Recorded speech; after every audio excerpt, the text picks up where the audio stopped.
the big issue that a lot of people had with the Dolphins coming into this week, for the people who were concerned about Miami, was they asked, could they beat good teams? We saw, you like book it with Trent, right? Didn't he say his reasoning for them losing was Miami can't beat good teams? Had the Eagles. He said Dolphins are fake good and can't beat anybody good.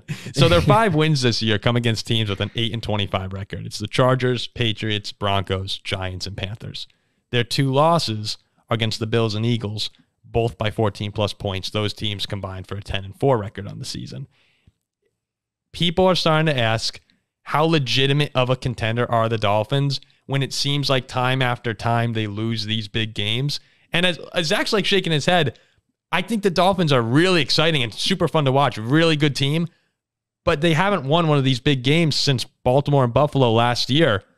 And I think it's worth asking the question, can they go up against the good teams and challenge them? We're going to see a lot of these memes, fraud alert, potential fraud, blah, blah, blah. I think that last night, as crazy or stupid as it may sound, last night to me kind of showed that the Dolphins can play with pretty much anybody. Because they had 10 penalties, pretty undisciplined for the most part. But it was not a 14-point game. We're giving the Eagles all these flowers, and for good reason. They're a very good team. But it was on the road. It was at night. The game was 24-17. The Dolphins marched down the field into the red zone, and unfortunately, Tua throws a pick. But that could have been 24-24 with, 5 minutes left? That's like 10 minutes. That's anybody's game. If most teams go on the road yesterday, Philly wins 34-0. The Dolphins are a very good team that made few too many mistakes, and that's what cost them.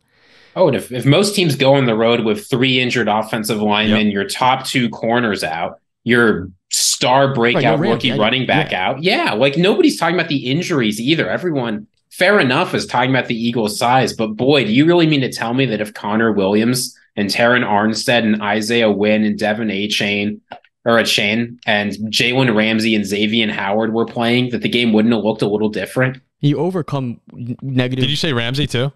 Yeah, Ramsey and Howard. Ramsey. He's coming back as well. He could come back this week. You overcome negative 10 rushing yards in the first half, 10 penalties, and it's a 7-point game with 5 minutes left. I know I set up the question as if I was coming in on the other side, but I do agree with you guys. The missed opportunities for the Dolphins, we were talking about right before the show. The opening drive, Tyreek had a touchdown called back because of a holding penalty. Then later on in the game, he had the drop touchdown. I know they had the interception right after. But even on that drive late in the game when Tua threw the pick to Slay, think about what led up to that. On first down, you had the miscue between Ahmed and Tua. When Tua slid down, they lost 3 yards. Next play, bad snap, and Tua had to just throw it out to Tyreek. All of that leads into, there's just so many mistakes that the Dolphins made last night in big situations.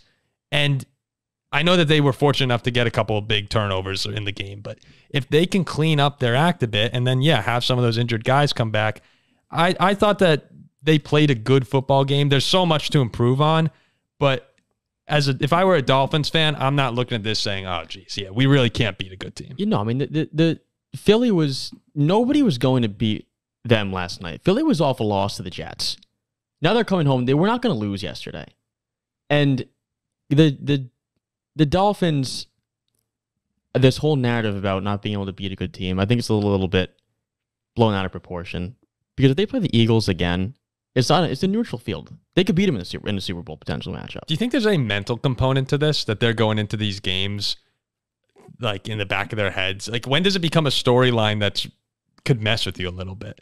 Because it's happened a lot. Even though we all agree they can beat the best teams in the league, it's been since Buffalo and Baltimore last year that they've done it, right? Is that right, Zach? This is true. I'm just thinking back to the Bengals game last year. Tua got hurt. Tua got hurt, but then I think at San Francisco they got mauled. Even the Charger game last year was a pretty big game. They lost that. They're all on the road. Did Tua finish that game?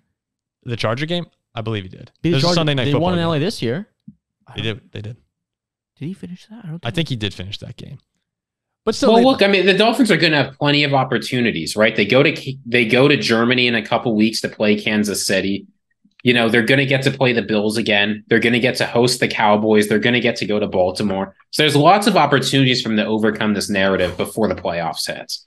I actually think the Kansas City game could wind up determining the Dolphins Super Bowl chances this year. It's crazy to put that much weight on one game, but let's just say that they wind up as the one. I still think Buffalo will sneak in and win the AFC East. I'm rooting for the Dolphins. We're winning that game. I hope so. I'm rooting for you guys. If the Dolphins are the 2 and the Chiefs are the 1, I don't see the Dolphins going into Kansas City and winning that game. No, me neither. This is your chance. It's not at home, but you're lucky it's not on the road either. You need to go and beat Kansas City. This is your chance. Separate yourself from what you've been in the past and win that football game, and all of a sudden, the Super Bowl is really on in Miami. Yeah. The Eagles' defense is also super elite as well. Oh, it's great. It's a great defense. That was going to be a tough game to win. You know what I'm waiting for, Ziggy, from Miami? And I feel like once this happens, they could even elevate higher. What are you looking for, Paul? I want to know when Jalen Waddle's going to start showing up in these games. Same. He's been good, and he's been banged up, so you have to acknowledge the injuries. But Chris Collinsworth mentioned last night, when he and Tyreek Hill are both on the field together, it's a completely different offense because their speed, the two of them combined, there's no one else like it in the league. The two of them need to be on the field together. So injuries have been a concern, but he also hasn't had a 100-yard receiving game this year. Tyreek is on his track to set records, and Waddle, I'm still waiting for him. He had a couple big catches after he came back in the game, but once they could get him integrated more, I mean, A-Chain will come back. The offense is going to be fine. I think there's another level to it that we haven't even seen this year. I mean, which is scary to think about. It's kind of hard not to throw Tyreek Hill the ball every time when he seems to be open by like 9 yards. Isn't it? He's unbelievable. I watch him. I'm like, how is this even possible? I've never seen anything like it, really. He's unbelievable. He has 428 yards on deep passes this year. No one else in the league has more than 250. He has 900 yards through 7 games. But doesn't it feel sometimes, Ziggy, when you watch them, do you ever feel like it's too reliant on Tyreek Hill at times? No, I don't think it is. I mean, well, this is like asking if you those 2018 or 2019 Titans were too reliant on Derrick Henry.